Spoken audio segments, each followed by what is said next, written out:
Welcome back to the Social Worker, where we go beyond the headlines to talk about the real stories, real challenges, and real triumphs in the world of social work. I'm your host, Deandra Thomas, and today's episode is one that reminds us how complicated, but also how powerful family can be. The story you're about to hear is based on an individual's lived experience within a child welfare system. While we'll discuss real cases, we are keeping this conversation HIPAA compliant. No confidential or identifying details will be shared. Please remember that every case is unique, and this episode reflects one person's journey, not the experience of every family. Listener discretion is advised. Imagine this: you're just 18 years old, and instead of stepping into early adulthood with all the usual freedoms, you're stepping into parenthood. Not biologically, but through adoption. At 18, you become the lifeline for a child in your family. Her journey didn't stop there. Years later, she would step in again, this time as a permanent guardian for another child. That case closed in permanent guardianship several years later. It reopened, and eventually, reunification with the parent became the outcome. Today, we're talking with Lovely, who lived this story, and we're diving deep. Thank you for joining us, Lovely. I know it takes a lot to come before cameras and bringing people into what your reality was. So I know that at the age of 18, you took on adoption. Yes. You adopted, we're going to say, a family member, just to keep HIPAA and confidentiality as a thing. You adopted a family member, and then years later, you went back into the system to close the case out in permanent guardianship. So you have walked this experience from two different angles.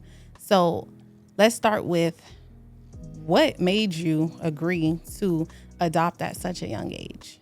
Good afternoon, everyone. My name is Lovely. At 18, I think the main point of why I decided to adopt was because since I was a youngin', I knew that, okay, this was my purpose. I knew that I always wanted to work with kids. I come from a big family. I was always around kids. I was always babysitting my brother kids. So when I got into high school, I took a early childhood education class at North Miami Beach High School, and that just changed everything. So by then, by the time I was 18, I had actually enrolled into a trade school for early childhood education. So by that time, I was already getting my DCF hours, learning everything about from infant up into toddler. So in that point of time, I felt as if it was my calling because it only made sense. I was already in school for early childhood education, and then I get this call from DCF telling me, hey, we have a family members of yours that's been taken by DCF. You have two options. Either you can come in and say, yes, I will take full responsibility for this child,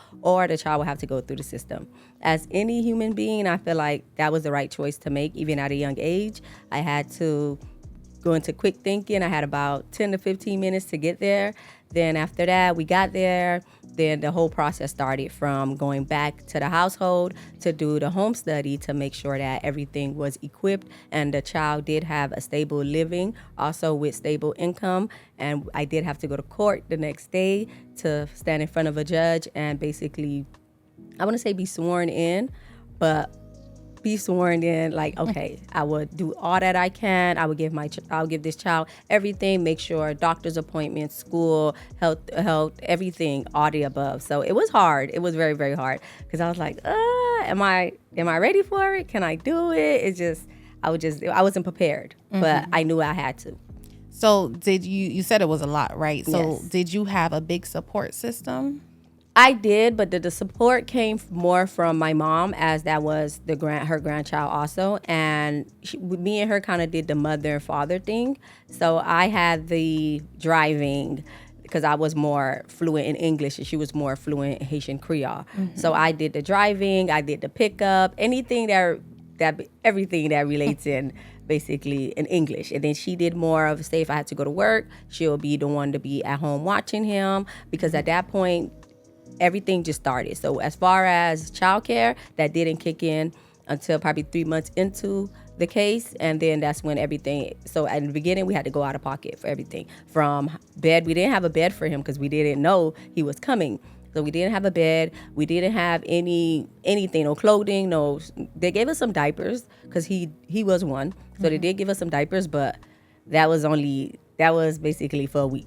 And then it's basically financially, emotionally, mentally, you have to be strong for it. You have to stand tall. So it was support, but not too many. It was more verbal support, like, okay, you got this, but more as financial. It was just me and my mom doing it. So it was just me out in the front and she was the backup. And this happened 2018. 2018. Okay.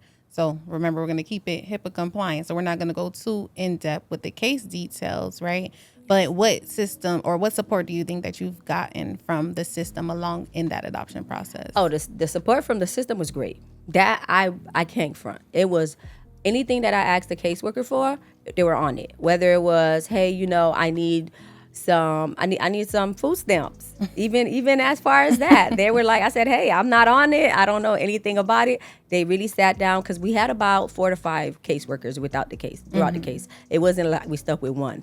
As you would know, it gets overwhelming. So you do have people coming in and out. There's different people you see in different caseworkers. One week, the next week, it might be a whole new person.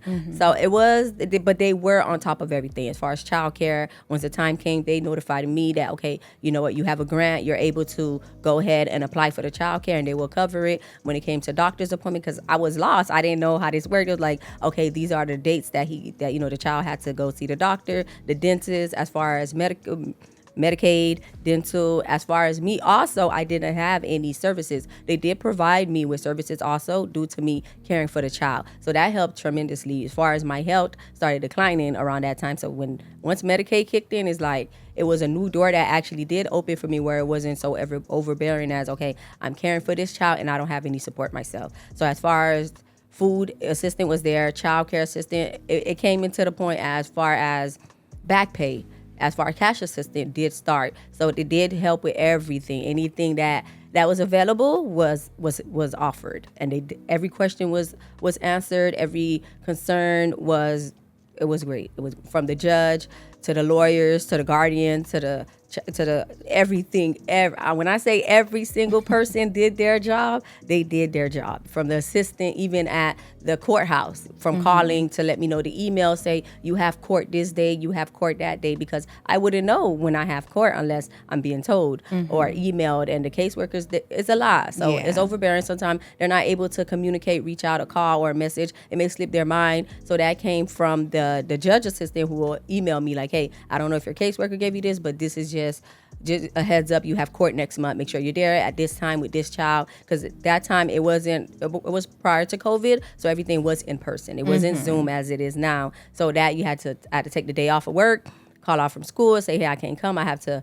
go down to court. Court lasted all day. From probably you had to be there 9, you go through every case, and then ours was always last. I don't know why it was always last, but from parking, it was a lot. But there was help. It's not like I was just pushed out into the world by myself, like, hey, you have custody of this child, do what you have to do. No, you have custody of this child. We do offer these plans and these services to you to aid by, but it's also independent. Like, okay, you have to show us that you're able to care for this child. It's also without our assistance in certain aspects. Yeah. So, I mean, it warmed my heart to know that, you taught me something. I'm a forever student, so I'm always learning. And to hear that you were able to get medical assistance due to you just being in the system, although you weren't the child receiving care, whoever your social worker was, they were knowledgeable enough to go ahead and offer you that additional services to help you along the way. Because like you said, your health was declining at that time. Sometimes people say, you know what, it's too much for me.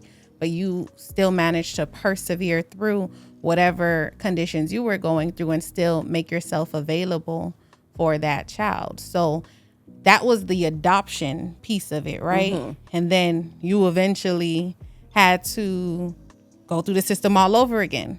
Yes. But this time you went the permanent guardianship route. Yes.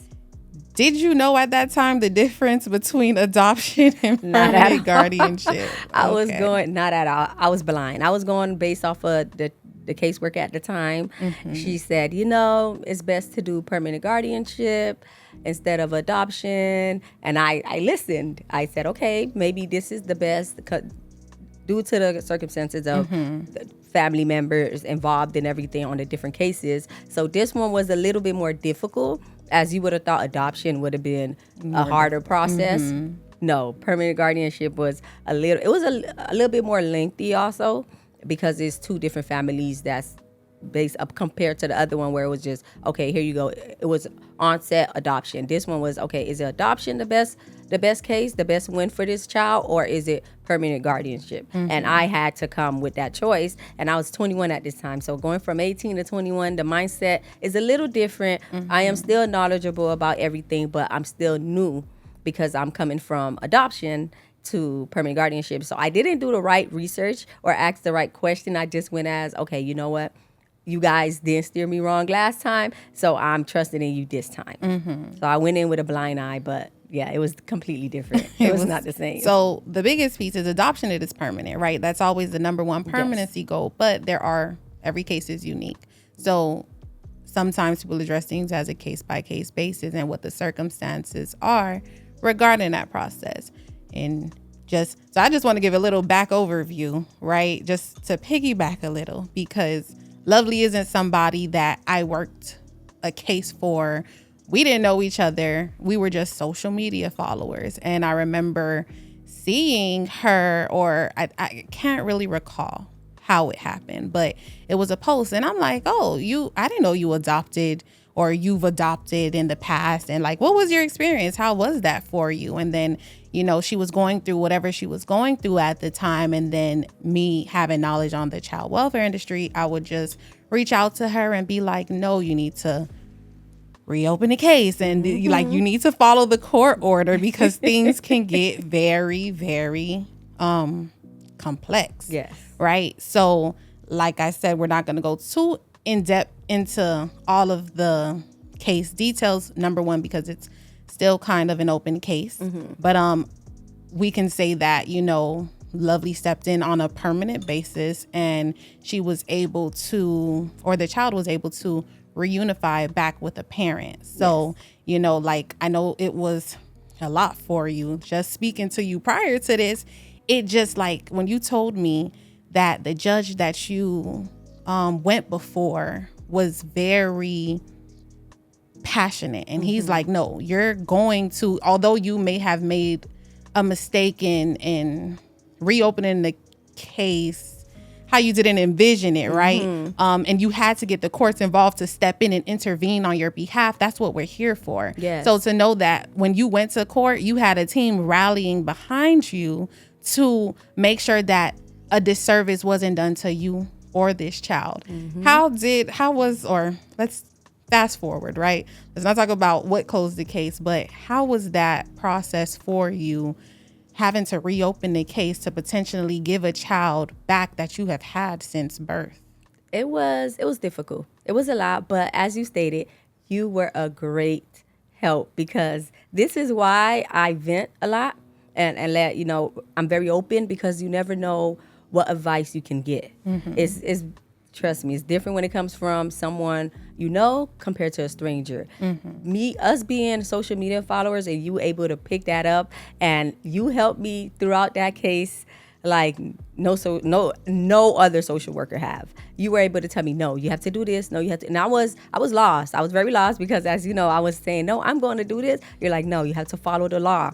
Is the way that things work. You have to do this. It's not just you. There is another parent involved. Yes, she has been with me. At first, I was like, no, she's not going back to the parent. This is my baby. I've known her. No, she's going to stay with me. But then I had to get into parent mode and kind of think, okay, if a parent wants to be a parent, who am I to say, no, you cannot be the parent? No, you don't have the access to care for a child. You don't know anything about a child. Who am I to judge? That's why a judge is here, to judge. So I went down, I reopened the case, I listened to what you said and everything played out smoothly. But just like you said, I went in with a team behind me, ready to work. And everything played out in the end. It was good to see that the child was reunified with the father, with the child, with the parent. With the parent. Because she was excited. The child was beyond excited, as that is a parent. Ever since we started the permanent guardianship, which is why I went with permanent guardianship, so she can have a relationship with the other parent. It was my biggest goal. That was the overall goal. That's why I chose the permanent guardianship besides the adoption. If I felt like, she was all for me in the beginning, I would have went with the adoption. But I said, you know what? Another parent is involved. I have to be caring and sincere and think about the other parent. You want to be a parent, fine. Who am I to say no? You can't be. This is, at the end of the day, this is not my child. Yes, this is my child in the system, but biologically, this is not my child. Like, the child have a parent, and the parent saying, I want to be a parent. I let the judge, the system, the court, everything decide, and it all played very well because now the parent is back with the child and everything is going great. We still have communication with the child. It's still, if I want to see the child, I can. It's not like, okay, she's with the other parent and it's just, okay, screw you, you're blocked off now. No, it's still within the court order. It's still specified as if we have to maintain a relationship. It's not like I was wiped out because right when she went to the other child, like, okay, you're not the biological child, the child's with their child, that's it, everything is done. It wasn't like that. The court made sure that there was still a relationship maintained between me and that child, me and the other parent, that it was a cordial relationship. That, okay, say if it's a lot of bickering back and forth, okay, the court was like, I don't have to deal with the parent, I can deal with the child. Okay, here is ways that you can do to avoid this. If you feel like it's verbal or you guys are just disagreeing with everything, this is the way about it. This is the way that you can still communicate with the child and not get too emotionally involved with the overall of everything of the parenting or the parenting styles that I may not agree with, because this is two different parenting styles. I may think, okay, my style is better, or the other parent may think their style is better, and now we're having a whole disagreement. And this is where the court system stepped in and say, okay, this is what you're doing correctly, this is what you aren't doing, this is what we need to come up with a plan together. Me, the other parent, and the guardian, the caseworker, we had the staffing and everything, which is a Zoom or a meeting where we all discuss, and we did have a vote and everything. Like, okay, everybody was involved. So it wasn't just whatever I said went on, whatever the other parent said went on. No, it was basically a village. It was a village to come and say, this is what's best for the child. So it was hard because I had to put my feelings aside, me being very emotionally attached to the child, because I've known her since she opened her eyes up until 7 years old. Like, this is a long time.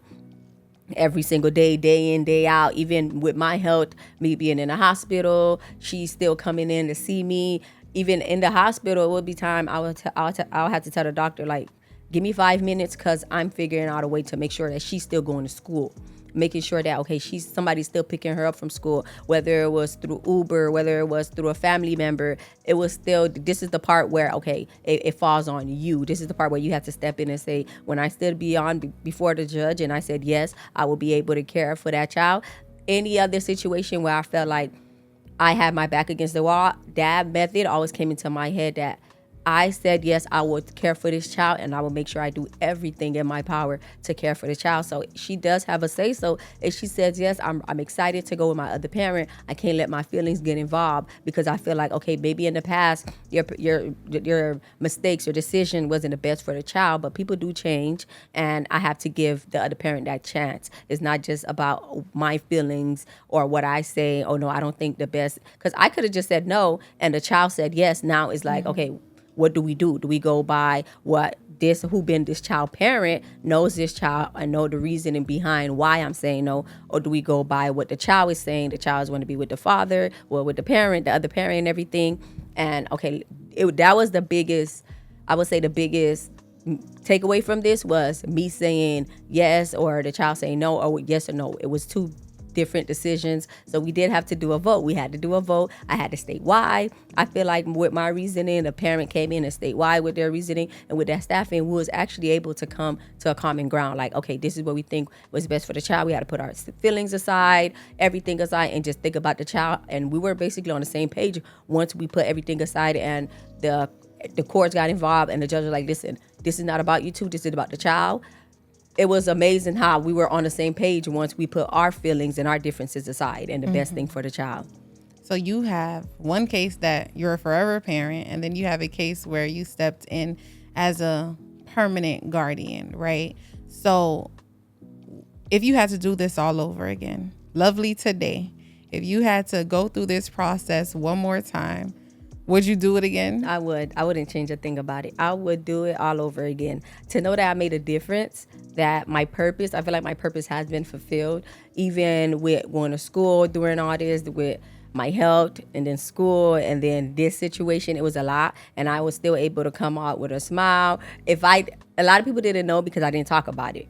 So they would see them as, okay, they didn't know who they were to me. They would just see me with them. It wasn't until a time I said, you know what, it's time to, okay, this is me, this is my situation, this is my life, and then everything would just fall into place. I feel like God had a purpose for me. I came from infertility, not being able to even bear a child, and me having to care for two kids and not being able to have a child myself. I had to put myself, my emotions and everything away and care for these kids. And then to know that after everything played out, God gave me my miracle child at the right timing of when I was done with diapers, daycare, formula, water, the whole 9 yards. And it's like they're more independent now, is where my child came in. So once God prepared me for this, because once my child came out, it was easy. It was a breeze because, like, oh, I went through this already. I went through it twice. Oh, I did this. I did that. So everything was new. It was fun. It was just additional child involved into it. So it made it even more a new experience, even though it was things that maybe with the first child, my first child that I did Christmas with. The second child I did Christmas. Now we have 3 kids and this is a different experience. Yes, it's the same tradition, the same holiday that we've been basically doing for 10 years, but now we have a new addition to it, and that's what made it fun. And then knowing that, okay, on top I came out as a teacher, and now it's like I'm still back into the field. I can't get away. I just can't. It was my purpose. It was my purpose to be in kids' life and make a difference. And now my whole mindset then shift to my students. I'm like, my kids, they need this, they need that, they need this. So I now see when you're grocery shopping for your children I in do class, not play. I have like that. You just mummy have in a me. heart to. You have a heart to serve and serve the population that you work with, and you took on such a big responsibility at a young age. But one of my favorite foundations is that all things work together for our good, and in the moment we never know why, but like you said, later down the line, God gifted you with your own, you had, and I think it takes a lot, because coming from that place, right, of being infertile and having to give up a child that you have basically raised from birth. Did you do any therapy to try to help you with this process? I have never been to a therapist. Never. You would think it's so much, but I don't know. I think my support system, I vent a lot. I speak. I don't hold anything in. I feel like if it's on my mind, I will say it, whether you like it or not. I never been cared to be judged, as long as I know I make the most honest and, I would say, human decision, not basically going off of emotions. That was my biggest takeaway. Was you have to set your emotions aside and think clearly. Like, okay, it's not about what's the best for me. It's about what's the best outcome for the situation. So I did have a lot of support, and a positive mindset came. I think it just was enforced in me. Growing up, I would say my name is Lovely. I have to live up to the name. I have to be lovely. I have to do this. Imagine knowing someone named Lovely and they're just a bitter, evil-spirited person. Like, you're a waste of a name. I had to live up to the name. I had to say, okay, this is who I am. This was my purpose. I cannot get away from it. I might as well embrace it and make a change. So you have 2 different experiences. You have where you adopted, and then you have where you closed out in permanent guardianship. Would you go through, like, if they said, okay, we need you to close the case out in permanent guardianship, based off of your experience and everything you went through, is that something, would you do permanent guardianship again, or would you advocate to go the adoption route? I think the adoption route is the best route because, as you stated, the case was closed, and I actually had to go be the one to reopen the case again, as I thought it was done with. I thought, okay, when I went before the judge and I signed that form as, okay, the court order, this is the permanent, because we did temporary first until the case closed out, and then it closed out with permanent.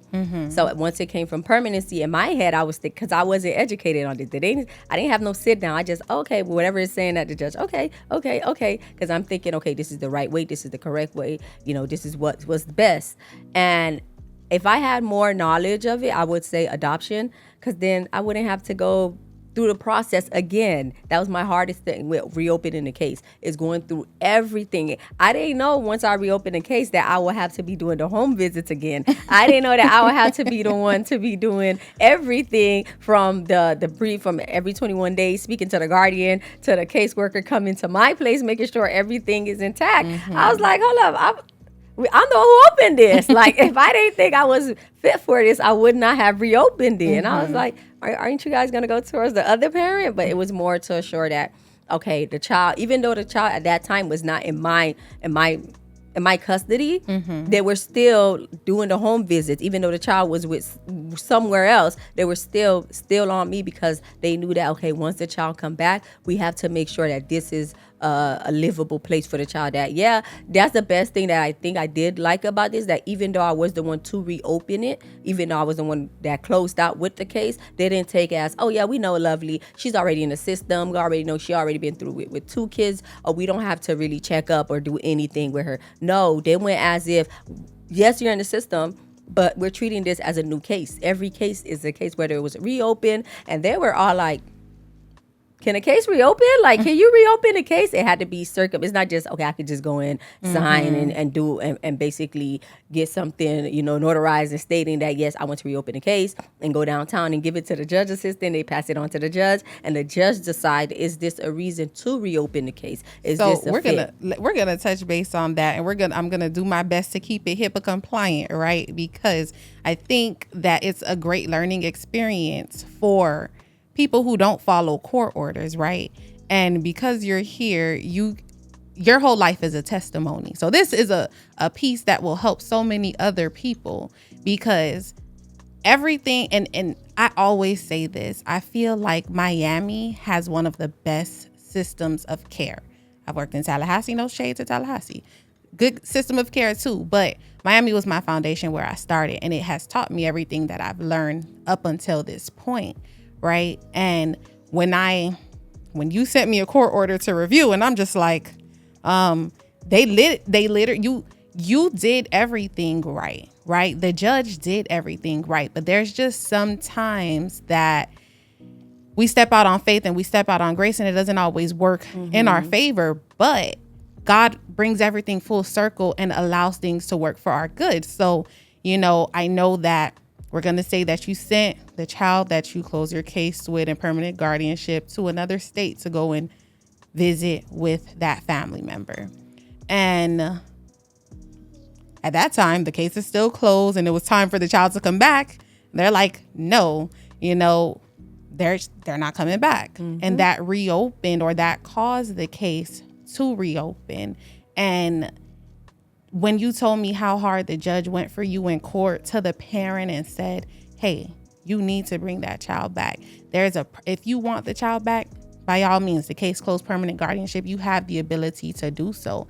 And that parent stepped up to the plate, because it takes a lot for that person to do what they needed to do. Like, when you feel like, or I think it goes back to, on a previous episode, I was talking about the stigma that social services have. People think that DCF are baby snatchers, and we don't want you with your kids, and we want your kids. And that's not the case. It's just there's policies and procedures to protect every party that's attached to the case, because the reality of the situation is, God forbid something would have happened to the child, she was under your care.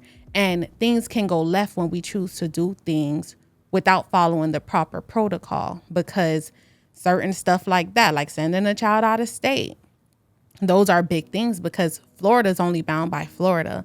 Once you go into another state, you're bound by that state's laws and procedures, and it can get very complex. But to know that, and I think that's why we'll always rally for social services, especially within child welfare. Like, yes, the turnover rate is a lot, but we do heavy work. Like, these are things you go home and you take with you. So sometimes people do have to leave, and then you have those 4 or 5 different caseworkers. But when you have a solid foundation, and like you said, just how it takes a village to raise a child, it takes a village to run child welfare. Like, everybody who is in the system has to do their part. And just to hear that you have had not just one success rate, you've had 2 success rates. You have successfully closed the case in adoption, and you have not only closed the case in permanent guardianship, you reopened it and have given that child the ability to reunify with her parent. And that takes a lot. It's not something that, like I said, I don't know, because there isn't a place where we're able to go beyond the case file. So to see and have you here and share your experience, it means a lot, because I think what you did is just a footprint into the next chapter in your life. You're now into a school system. Mm-hmm. You are a mandated reporter. So you're about to sit there and see so many different things. You're about to interact with so many different children, but God has already prepared you for where you're at in this season in your life. And it's just, if you ever want to transition over to the social services side, we're always here. I've been told to be a foster parent by the last caseworker. She was really like, you should be a foster parent. I said, she's like, you should do this. I have her text me. She's like, girl, let me bring my daughter to you so your daughter and my daughter can play. She's like, you're great at this. This is your calling. And the thing is, and I think that's why we explore families first. Number one, to keep the child engraved in their culture within their community, because you don't want to have to strip a child away from their family if they have a village already, right? But then we do need foster parents. There is a deficit in fostering, because the truth of the matter is, to foster, you have to love, because the money is not there. Like, you have to get in it because you love it, because you really have a purpose and a mission to help and serve these children. And I can never fault a person who says that fostering isn't for me. Because at the end of the day, if you're not going to do a service to a child, leave them where they're at. We'll figure it out, but people like you are who we need, who understands the mission, who's willing to work hand in hand with the child welfare system, the case managers, the guardian ad litems, the judges, the court, because the foster parents or the permanent guardians, you are who we're basically entrusting these children with. And when we all know that everybody is working together with one common goal, we can go so much further. And I'm just so proud, and to see, it's crazy, because this is the first time that we've actually ever met in person.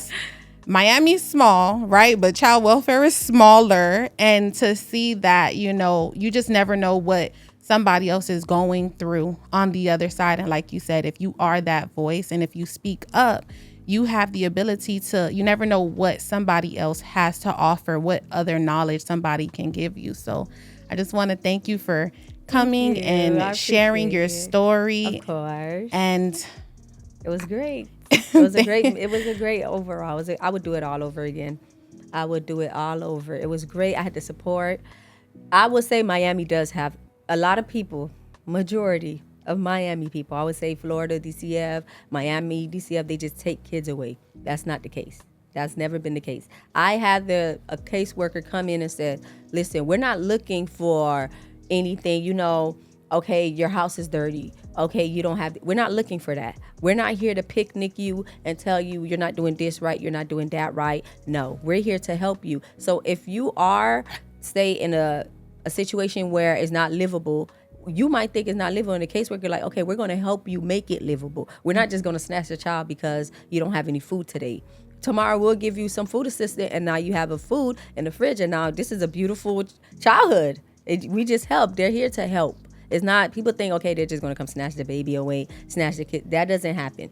Before they do that, a lot of steps, a lot of things have to happen. A lot of things have to come into place for them to say, we're going to take this child away. It's not just drugs or alcohol or neglect. It's different types and the severity of it that will have them take the child away. And when they do take the child, it's not them taking the child away and saying, you will never get your child back. You cannot do it. No, they're helping you. You're doing case plans. You're doing parenting classes. You're doing therapy where they actually come to your household and actually write down and help. Everything that you're saying is confidential. It's not your therapist going back to the caseworker and say, hey, this parent said this, that, that. This is for me actually seeing it. And not for me having therapy services from the system, but the parent that the child was taken from, and we're in the same household, and I'm the one who basically have custody, and she's still being offered services to help her get the child back. As far as, okay, you did this. Yes, this was a mistake, but how can we learn from this mistake? How can we make up from this mistake? What can we do to make it a positive mistake instead of a negative mistake that changed both of our lives? I would say Miami is the best because I went in probably on a Friday. By Monday, that case was open. It was reopened. By a month later, that child was back in my care. It wasn't as if even the head top supervisor of DCF had to get on a plane and go get the child. It could have been a caseworker.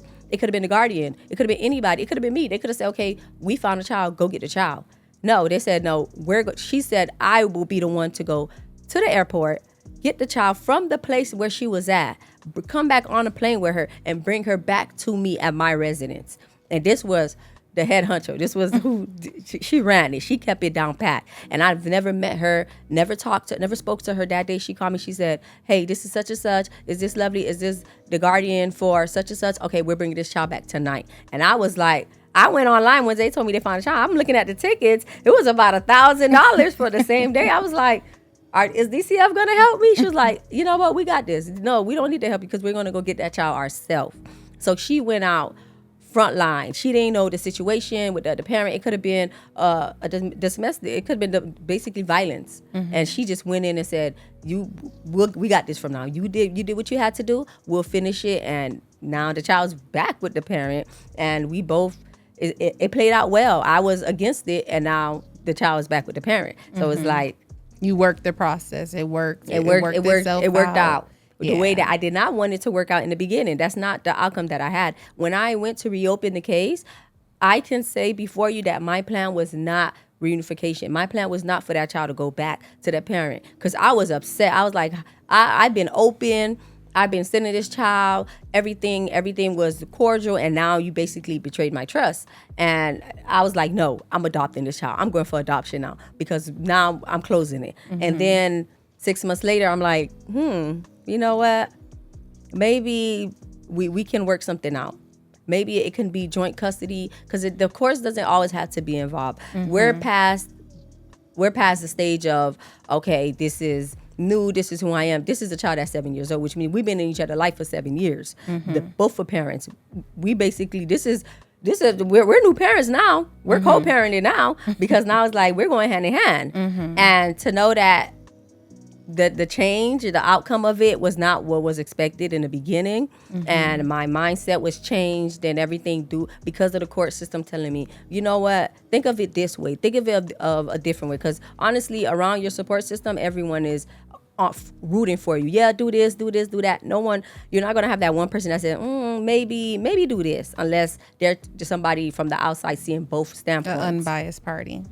So the court system, they came in was like, okay, but no, let's do it this way. And it worked out. So sometimes they do disagree. I was the permanent guardianship. I was basically who had to say so in the court order. And it was still as far as, okay, yes, your say so matter, but let's look at it this way. Let's see what we can do this way. Yes, your way is great, but let's look at it another way. It's not always, you know what you're doing. You got this. You've been doing this. We trust your instincts and everything. No, it's more as if, what can we do to make it positive? What can we do differently?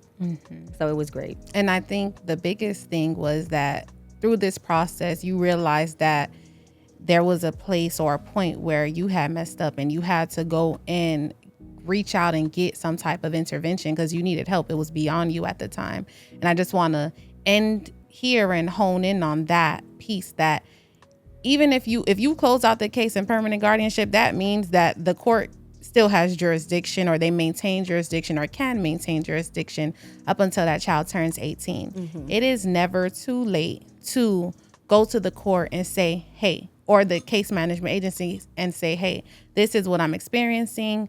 I need help. Like, I messed up. When you have hit a rock in a hard place, you have to set pride to the side and acknowledge how do you move forward? And that's what you did. And I think that you taking that step forward is what other people who have, because there's a lot of cases that close out in permanent guardianship. And the truth of the matter is not everybody follows court orders like they should. But just because you haven't done it, it doesn't mean that that's the end. When you have realized that, you know what, I messed up, reach out for help, because you don't want it to get to a place where now it's beyond repair and now you're in trouble because you were entrusted with this child. So I just want to say thank you for joining us on the Social Worker. You're welcome. Until next time, thank you for being here. Behind every case number is a child, a family, and a story that matters. Today's story reminds us that child welfare isn't just about the challenges, it's about the triumphs. Whether through adoption, permanent guardianship, or reunification, the system works best when it keeps the children safe and helps families thrive.